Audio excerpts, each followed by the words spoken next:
Bonjour à toutes, bonjour à tous. Pour ce nouvel édito de l'Insoumission, je vous parle d'un dossier d'actualité dont vous avez sans doute entendu parler. Il s'agit de la tentative par l'entreprise Veolia de procéder à une OPA hostile, une offre publique d'achat, c'est comme ça qu'on dit, sur l'entreprise Suez. Veolia étant numéro 1 en France s'agissant du traitement des déchets et de l'eau, et Suez étant le numéro 2, et bien évidemment il s'agit d'évoquer là-dedans le rôle de l'État, parce que l'État a son mot à dire compte tenu de ce dont on parle, mais surtout l'État est impliqué dans la gestion de l'entreprise Suez.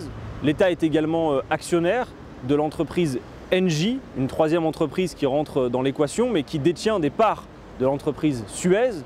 Et donc il y a nature à observer ce qui s'est produit cette semaine. Depuis que Veolia a annoncé son intention de procéder à cette OPA sur l'entreprise Suez, toutes sortes de craintes se sont faites au grand jour.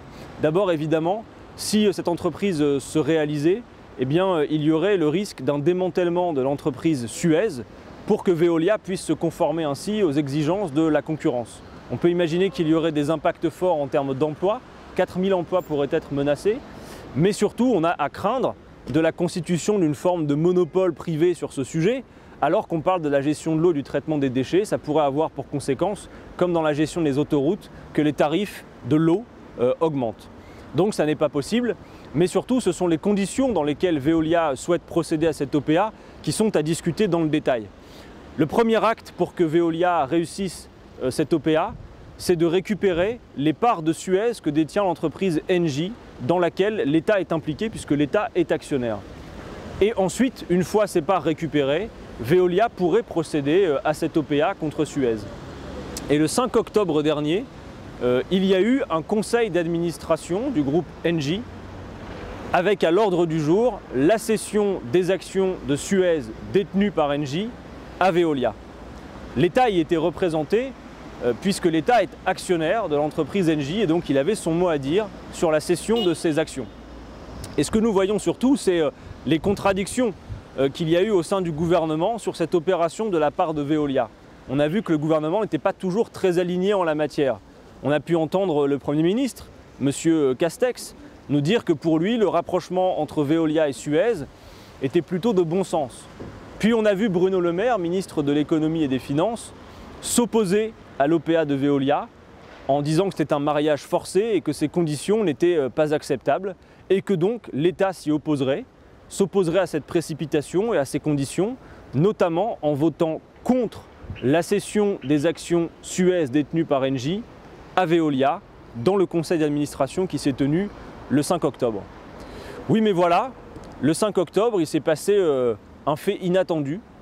Alors qu'en interfédéral, les administrateurs de la CFDT s'étaient accordés, les représentants de la CFDT s'étaient accordés sur un vote contre cette cession des actions de Suez détenues par Engie.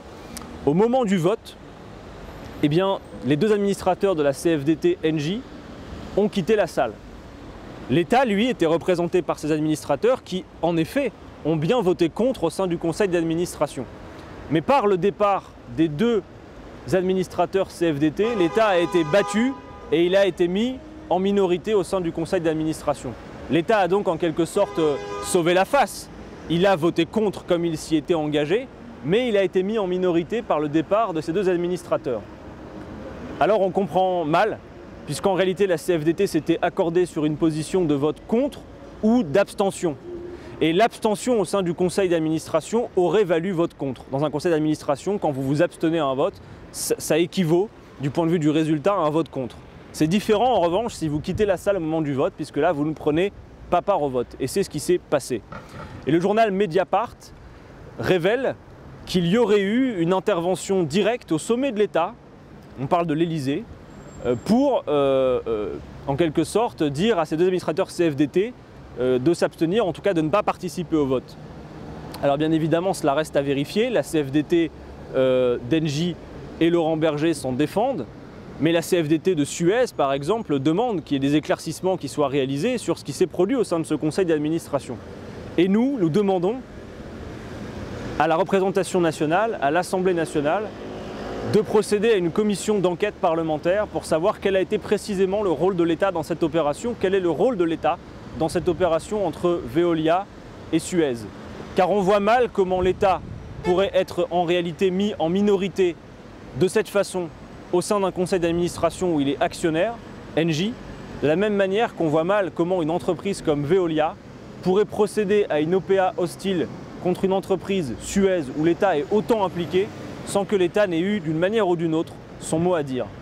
Et Mediapart, dans ses accusations, indique qu'au bout du bout, il y aurait un arrangement autour notamment des soutiens de la campagne d'Emmanuel Macron en 2017, et en quelque sorte un renvoi d'ascenseur si ces informations étaient vérifiées. Alors bien sûr, Laurent Berger et les administrateurs de la CFDT qui ont quitté la salle se défendent d'avoir eu un coup de fil de l'Élysée. Ils disent que ça n'est pas vrai, que les révélations de Mediapart ne sont pas exactes, mais on comprend mal pourquoi, alors qu'une position de vote était clairement établie, eh bien finalement au dernier moment ils ont quitté la salle. Il doit bien y avoir une explication autre que celle qui consiste à dire « nous n'avions pas les éléments », alors que les éléments étaient bien présents. Donc nous demandons une commission d'enquête parce que vous l'aurez compris, au-delà non seulement du fait de savoir si oui ou non il y a eu duplicité au sommet de l'État, qui nous a menti, qui raconte des cracks aux Français, il y a bien évidemment tout ce que cela implique parce que derrière cette opération, il est question, je vous le rappelle, de la gestion de l'eau, des déchets, des prix et d'ailleurs d'un objet industriel dont nous aurons tant besoin pour procéder à la bifurcation écologique nécessaire. Raison pour laquelle nous voulons que toute la lumière soit faite sur ce dossier. Et bien évidemment, je vous invite à être particulièrement attentif à tout ce qui va se passer ces prochaines semaines dans ce dossier qui est certes complexe, mais qui est néanmoins très important. À bientôt sur l'Insoumission.